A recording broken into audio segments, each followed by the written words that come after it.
రాసాడు అంటే లిటరల్‌గా స్క్రిప్ట్ పరంగా రాసాడు. చేత్తో రాసినట్టుగా రామాయణం మన వాళ్ళ ఇంట్రడక్షన్‌లో ఉంటది.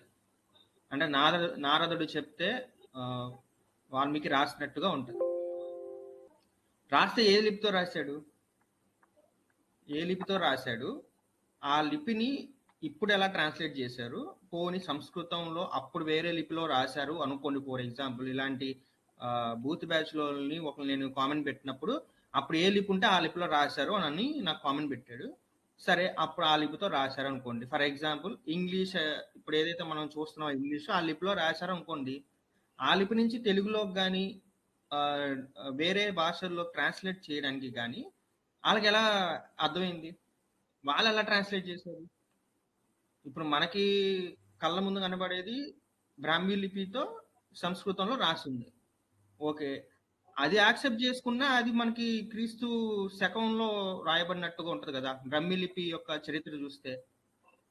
మరి ఈ యొక్క కాంట్రడిక్షన్స్‌ని మనం ఎలాగా వాళ్ళు సాల్వ్ చేయగలరంటారు? మీరు నేను చెప్పింది మీకు అర్థమైందనుకుంటున్నాను నేను. మాకర్థమైనప్పుడు వాళ్ళకి